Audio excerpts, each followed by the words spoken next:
जिथे राबती हात. कवी ग दी माडगुळकर. आपल्या जीवनातील श्रमाचे महत्त्व कवीने या कवितेत वर्णन केले आहे. नसे राऊळी वा नसे मंदिरी, जिथे राबती हात तेथे हरी. राऊळी म्हणजेच मंदिरी किंवा इन द टेम्पल. राबती म्हणजेच कष्ट करणे, टू वर्क हार्ड. अर्थात श्रमाचे महत्त्व पटवून देताना कवी सांगतात की परमेश्वर राऊळात किंवा मंदिरात नसून ज्या ठिकाणी माणसे कष्ट करतात तेथे देवाचे रूप पाहावयास मिळते. जिथे भूमीचा पुत्र गाळील घाम, तिथे अन्न होऊन ठाकेल श्याम. दिसे सावळे रूप त्याचे शिवारी.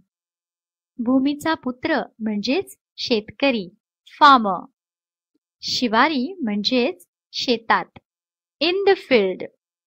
म्हणजेच जिथे भूमिपुत्र म्हणजेच शेतकरी घाम गाळतो, खूप कष्ट करतो, तिथे म्हणजेच शेतात अन्नधान्याच्या रूपात श्याम उभा राहतो.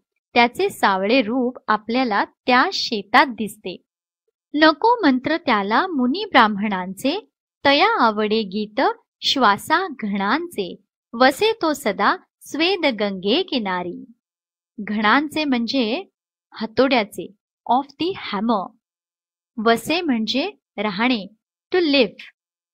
सदा म्हणजे नेहमी, ऑलवेज. स्वेद म्हणजे घाम, स्वेट. या परमेश्वराला मुनी ब्राह्मणांचे होम हवन मंत्रतंत्र आवडत नाही. त्याला श्वासांचे घणांचे गाणे आवडते. म्हणजेच मेहनत करताना श्रमिकांच्या श्वासाचा आवाज व हातोड्यांची ठकठक त्याला आवडते.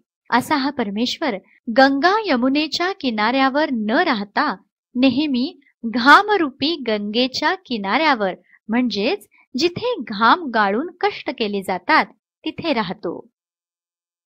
शिळा फोडीती संघ पाथरवटांचे, कुणी कापसा रूप देती पटांचे. तयांच्या घरी नांदतो तो मुरारी. शिळा म्हणजे मोठे दगड, बिग स्टोन.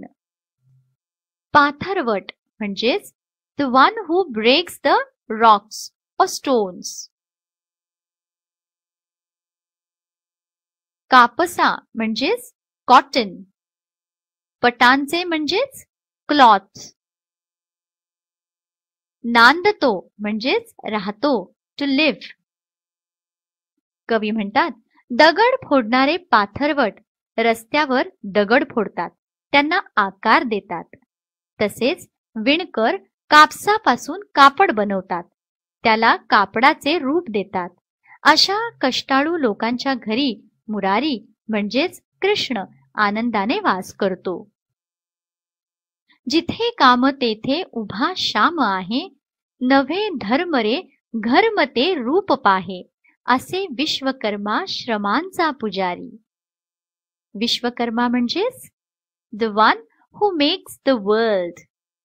अर्थात ईश्वर, परमेश्वर.